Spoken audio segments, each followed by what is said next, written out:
So first tracked. Anyway. DScales music.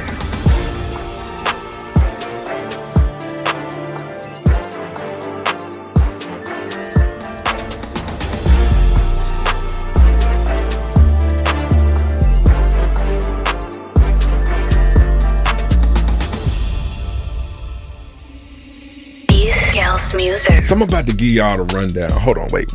Let me get my voiceover going. There we go. I'm about to give you the rundown of my project, Motion, and I think it's worthwhile. But I want you to understand the song and the message behind it. Hope that it speaks to you. Hope that you love it. Hope that you learn something from it. I hope that it renews your understanding of what I do. Nah, for real though. I had to make sure everything lined up for me to put it out on my birthday. 9 songs, $9.99. You gonna love it. DScales music. The first track is called Own Lane.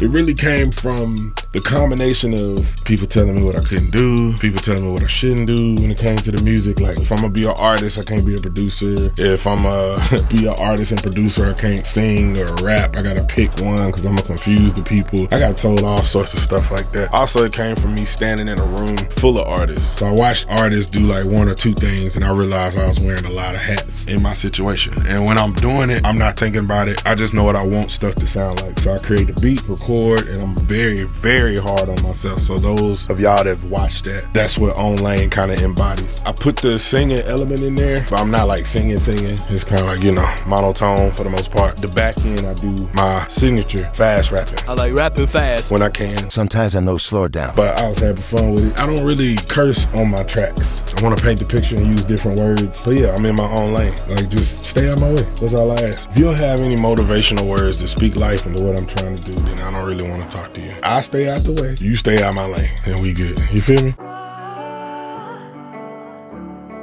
Can't stop. I pretty much summarized that in the hook. I was watching some of my friends in college where some of them was always going to the club, chasing the club vibes and stuff, and I would go, but I wasn't on that. Even to this day, I don't really care for that. I'll go to a lounge or like a chill spot, but I don't really care to go to the clubs. People used to get on me because I'll be so focused on, yeah, I'm gonna go hang out with y'all, but I gotta get back and do such and such. It's like I just can't stop. I can't stop following my passion. Can't stop focusing on what I set out to do, be successful, whether that's in front of the camera or behind the camera, the main artist on the stage or the producer behind the scenes. I can't stop doing that because music made me find so much peace and appreciate it. Can't stop so it's like chronicling, is that the word? It's basically following the journey of somebody who started at the bottom and they focused on their path. They start putting their mind on their grind. Dang, that rhyme, that was cool. I like that. And you had all the distractions in your way and you chose to stay focused on your path. When you starting out, folks like, I bet. Cool, go on do your thing, that's what's up. And then when you start progressing and you get to a certain point, folks start riding with you. They want you to be everywhere, be on the scene. Then when you pass that level and you start succeeding at what you started working on, then they talk about you. Then they try to tear you down because you did something that they didn't do or couldn't do or gave up on or was too afraid to keep going and try. So that's where that comes from. Love ain't easy. First of all, the title pretty much says everything. The way I constructed that, and I'll go deeper into it. Verses describe different situations, mindsets, things that happen, all the distractions that can try to pull at it and knock your focus off. One in particular was my favorite line. I propose, now they coming out the woodwork. Reminisce and say they miss me like it could work. Nah, but I wish you well, hope you find love. That was real. And from talking to some of my friends, it was real for them too. I kept it in there. But that particular song was one that I was like freestyling, just saying stuff one day. And then I eventually went back, listened to it, and wrote down some of the stuff I said, then of course made it cohesive. The beat itself was actually made on accident. I slowed one of the sounds down to screw it up to get a different sound. And I liked it. I focused on that. And I wanted it to be something that was kind of like a groove. It's like slow, but it make you bob your head to it. I think I wanted to get a woman to sing on it. I could hear different voices, so I reached out to those. Life happens, folks were busy. That was something I kind of experimented with, and I actually liked how it came out. I can actually sing without auto-tune, but like if I stripped it down with everything and y'all heard how that, whew, boy, whole different song. All of my songs come from a real place. This one was no different. how to move. Let me just say, try to be a peaceful person. I don't like drama, don't like mess, don't bring it around me. I don't tolerate folks talking to me crazy. We can have a conversation. It's more than likely a misunderstanding. I stay out the way, I don't be involved in stuff. I don't say nothing behind your back that I can't say to your face. And most of the time I've said it to your face. I just learned over the course of years, be real blunt. If you don't want to know something, don't ask me. You don't want the real, don't say nothing to me, because I'm gonna tell you. Let's just say I was mad. The first verse and the second verse was actually just a whole long verse. A long verse of frustration. I had to go back, edit some things, because even though I am grown, I still try to keep it decently respectful with my cursing. I don't want to curse. I choose not to. That's something that I got from, rest in peace, Chad Sandifer, Big Tap in Athens. He and I had a conversation, and he actually challenged me to, like, you gotta be able to say it without cussing. You gotta convey a message. So I stuck to that. Even when frustrated and mad, that's the biggest test, because that's when your emotions make you just say stuff, right? I try to make myself have fun, had to calm down enough to record, enough to break up the song and actually formulate something. I said all that to say, if it's an issue with somebody, let it be known. If it ain't an issue, cool. I learned a long time ago, you tell the truth to people, either they learn or they leave. They learn what you were saying or they leave you alone. Either way they go, you still fine. But you just gotta know how to move. Like, somebody can't be talking crazy behind your back, smiling in your face. It happens. 9 times out of 10, I'm gonna hear about it. And 9 times out of 10, you're gonna get cut off. The beat, I try to make it aggressive. Mellow music, I send it to him, because sometimes I send tracks for folks to demo and listen to and give me feedback. Man, when I tell you his energy was turned up, I realized that hit him. You'll get the picture when you listen to it. We'll leave it at that. Switch Up, I freestyled that hook. I recorded it on my phone. I just had a couple conversations with 2 of my friends. Pretty much talking to them, kind of brought it out. Definitely relationship based, but it could also mean friendships too. Don't like that. Keep it a buck with people. Shoot straight, because otherwise I'm gonna keep it moving. Motion, plug moment. They ain't answering the phone, they ain't texting you back. Don't dwell on it. Just let it go. It's okay. They telling you everything you need to know right then.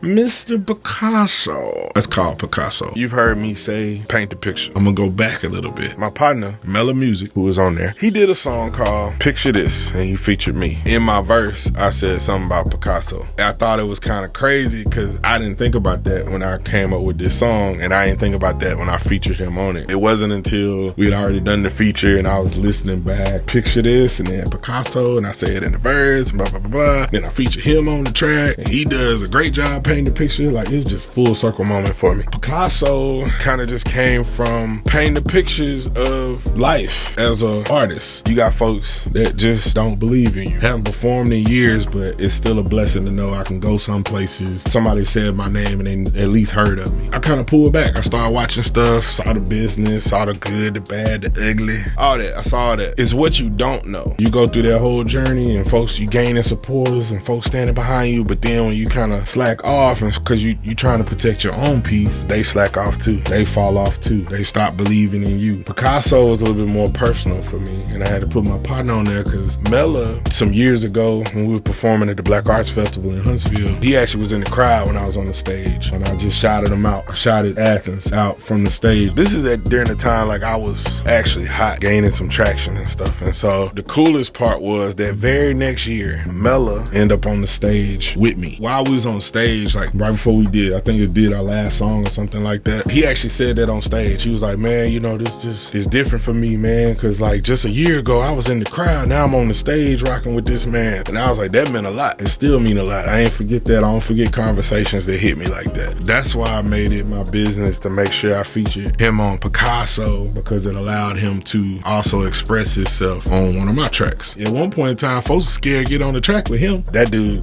one of the best rappers, if not the best rapper, artist, let me put some respect on that I've ever come across. So yeah, I'm telling you, Picasso.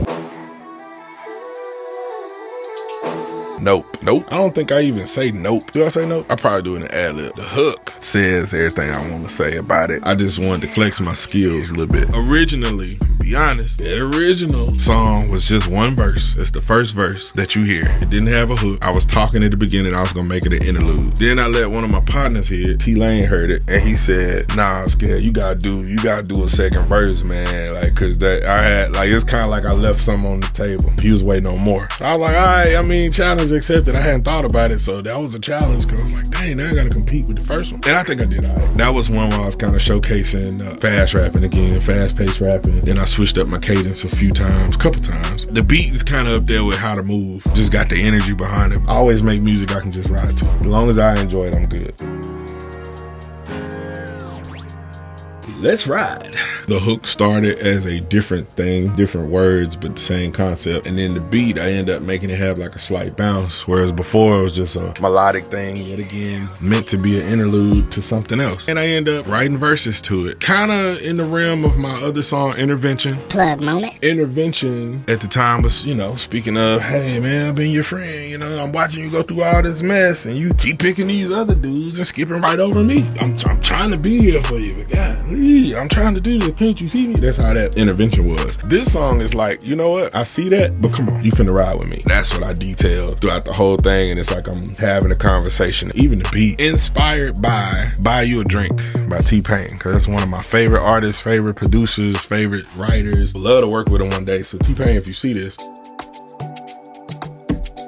And get away. Oh my goodness. Let me just tell y'all, I've been to a few places, hadn't gone to all the places I would love to go to, but one particular place, if you know, had a huge impact on me, and that was Nassau, Bahamas. Oh my God. I got there, I didn't feel judged, I didn't feel watched, I didn't feel the racism, I didn't feel nothing. I just felt vibes. Looking at the water, the food was good, people were nice and friendly, even when the driver that we had took us to the hood. That was the complete vibe. Everything I was stressing about just left. When I got back home, I was like, I want to do like something that's kind of like Afro beats. Let me try this. So I started trying to work on the beat, started listening to other, Afro beat type song, got the essence of it, but I still wanted to make it mine. So I did that. That's the song I came up with. And I sent it to my cousin, Marche, because she's by far my biggest critic. She like so hard on me. I don't know why. Like, I don't know what I did. Nah, she say some real stuff, but I value her opinion. So she told me, yeah, don't make it about anything. Don't make it about feelings. Just make it be like you're just trying to get away. Make it feel like a vacation song. I listened to that and I focused on what she said and I kept writing. Anytime it started sounding like I was getting too deep, I deleted it and deleted that part and tried to think of something else to put there. I'm only making music from here on out that I like and I can vibe to, or I love and I can just drift off to. That song puts me in a whole nother place. And so I wanted, when you listen to that song, to kind of get that. That was the most different track on there, and I've never done an Afro beats type song. At the end, I still had to put my little spin on it.